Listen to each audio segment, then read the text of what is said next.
Guys, ini Raka. Dia kelas 2 SMA. Sekilas, dia kelihatan seperti pelajar SMA biasa. Tapi kalau diperhatiin lebih jauh, ada yang beda. Wajahnya kuyuh dan sering kelihatan murung. Pandangan matanya kosong, kayak orang lagi bengong. Terus, emosinya juga bisa naik turun gak jelas. Kalau diajak ngobrol, bicaranya gak jelas dan seringkali gak nyambung. Setelah diselidiki, ternyata Raka adalah seorang pengguna narkoba. Nah, punya teman atau kenal seseorang yang mirip Raka nggak? Atau pernah kebayang nggak kalau Raka itu kita sendiri? Narkoba atau sering juga disebut nafza, singkatan dari narkotika, psikotropika, dan zat adiktif lainnya, adalah istilah yang ngegambarin semua bahan atau senyawa yang bisa menyebabkan penurunan kesadaran dan bisa mengakibatkan ketergantungan kalau digunakan dengan tidak sesuai. Penyalahgunaan narkoba bisa membuat kita kecanduan yang akhirnya bikin kita terus-terusan mengkonsumsi narkoba dengan jumlah yang makin banyak pula. Dampak kecanduan narkoba bakal dirasakan oleh otak kita, terutama otak bagian depan yang fungsinya mengatur gerakan, ucapan, perilaku, memori, emosi, dan kepribadian kita. Kita jadi nggak bisa berpikir jernih, gampang lupa, dan sulit berkonsentrasi. Emosi kita jadi nggak stabil, jadi gampang marah-marah atau ngamuk-ngamuk. Keluarga dan teman juga bisa jadi frustasi ngadepin kita yang kayak begini.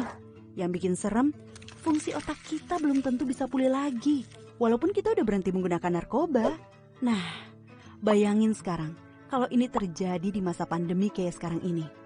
Udah kesepian, depresi, stres gara-gara pandemi, masih ditambah lagi depresi dan kesepian karena dijauhin teman dan keluarga. Kebayang gak sih, kita ngajakin teman untuk mabar game online, tapi gak ada yang mau? Bukan karena kita jago mainnya, tapi karena takut pas lagi asik main, kita tiba-tiba ngegas gak jelas cuma gara-gara hal sepele. Males kan? Bukan cuma itu, dampaknya ke tubuh kita juga bisa berbahaya loh.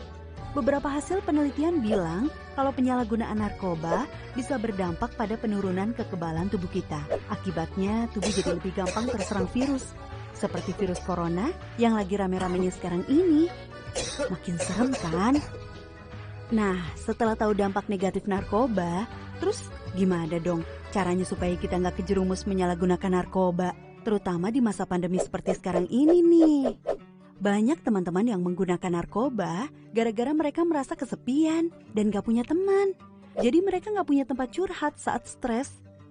Jadi hubungan pertemanan yang sehat itu penting banget buat ngebantu kita menghindari narkoba. Nah, di masa pandemi kayak sekarang ini, gimana kita bisa tetap menjaga hubungan dengan teman-teman kita padahal ketemu aja sulit? Ya banyak caranya. Misalkan, begitu selesai sekolah online, jangan cabut dulu, tapi sempetin ngobrol sebentar sama teman-teman. Atau bisa juga ngajak teman-teman untuk main game online bareng sekelarnya bikin PR atau tugas.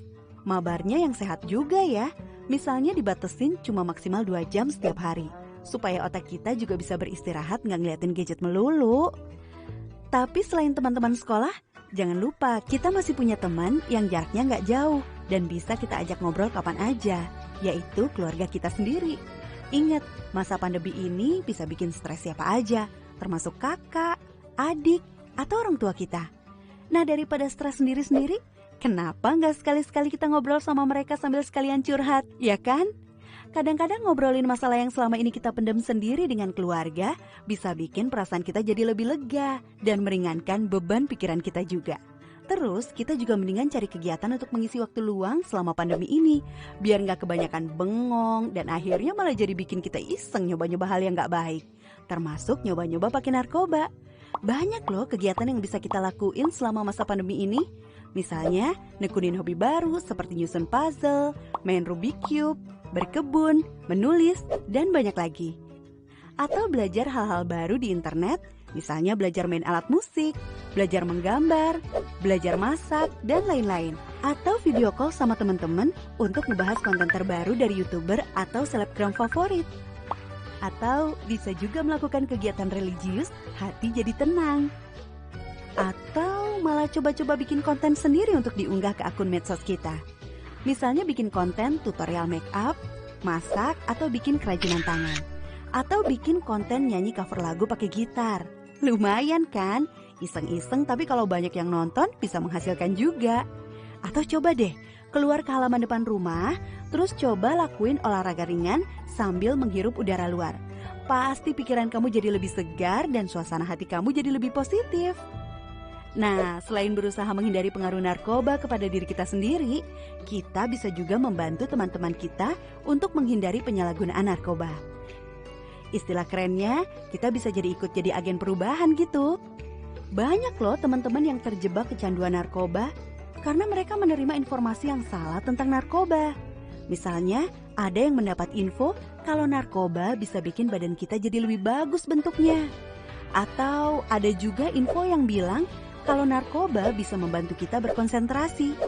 Nah, kita bisa ngelakuin sesuatu untuk membantu teman kita itu dengan cara ikut nyebarin informasi dan edukasi yang benar tentang narkoba lewat akun medsos kita misalnya. Dengan begitu, kita membantu teman-teman kita untuk mengambil keputusan yang benar juga. Tapi yang paling penting, kita harus bisa nerima diri kita sendiri apa adanya.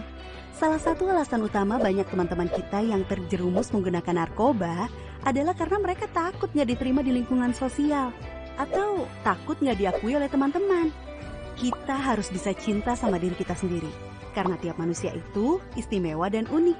Dan kita nggak perlu penilaian orang lain untuk tahu seberapa istimewanya kita. Kita bisa jadi keren tanpa harus selalu ikut-ikutan orang lain kok. Jangan takut untuk bilang enggak sama teman-teman kita yang nawarin untuk pakai narkoba. Dan gak usah takut kehilangan teman gara-gara itu. Teman yang baik pasti akan ngedukung kita ngelakuin sesuatu yang baik juga. Percaya deh, yang bikin hidup jadi seru dan menyenangkan itu adalah sikap kita terhadap diri kita sendiri, bukan orang lain. Sikap kita yang menghargai diri sendiri sambil terus menjaga hubungan yang sehat dengan keluarga, teman-teman, dan orang-orang lain di sekitar kita.